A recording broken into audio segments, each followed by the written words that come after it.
tuned in to The Andrew Lawton Show. Let's start by talking about electric cars here. You were sharing some data this week suggesting this, great electrification of vehicles is simply not happening. But why are political leaders talking as though it is?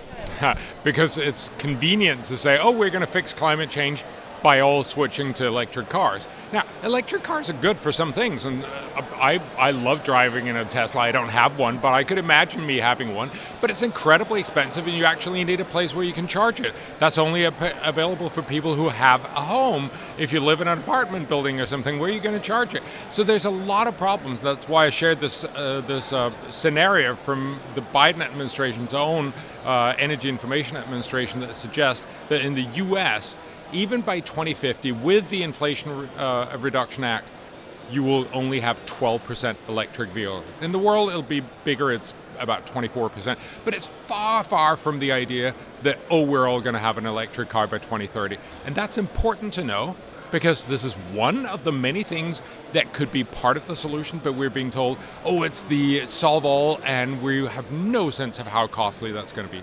In Canada and around the world, we're being told that this transition is inevitable. The terms that we use in policy, the so-called just transition, to move away from traditional energy sources. And there has still yet to be a single compelling alternative that could meet the needs of traditional energy, isn't there?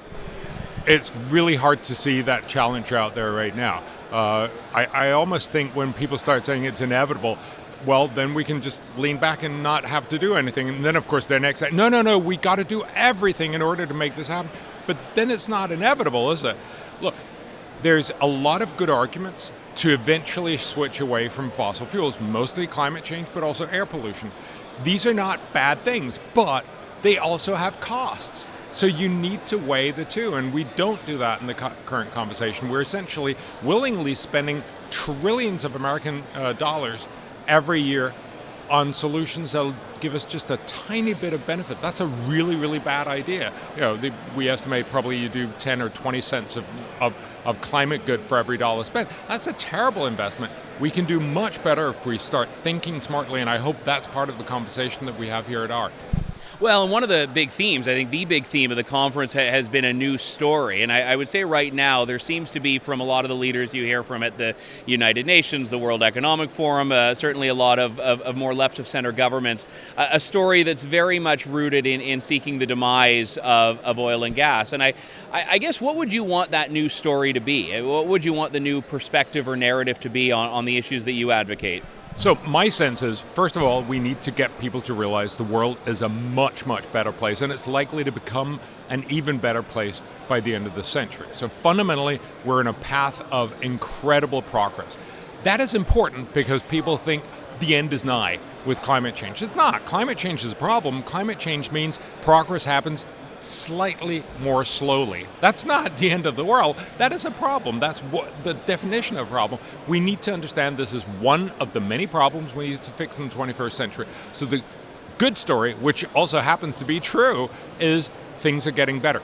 That means we can start talking about what are the smart solutions now. Smart solution for climate is to invest dramatically more in research and development into green energy. So if we focus on getting smarter green energy, that's green energy research and development, if we get innovations that'll eventually make green energy cheaper than fossil fuels, we solve the problem. Everyone will switch, not just rich, well-meaning Canadians, but also the Chinese, the Indians, and the Africans.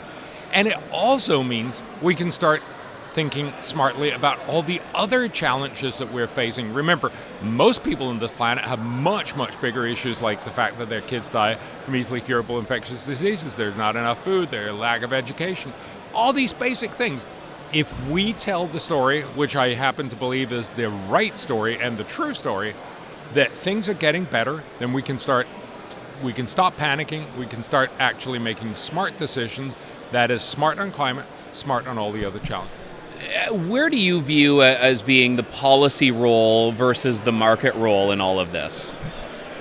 So, look, the market economy is what has gotten us so far. This is what we know for a fact that this is what makes us rich. It still needs constraining. There are things we don't like about the market mechanism. That's what policy is for. I don't think it's not one of those neat, it's all market or all politics.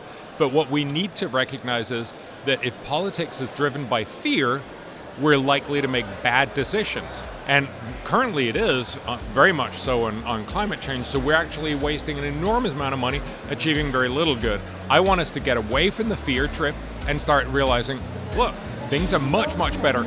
Now how do we do it smartest? Thanks for listening to The Andrew Lawton Show. Support the program by donating to True North at www.tnc.news.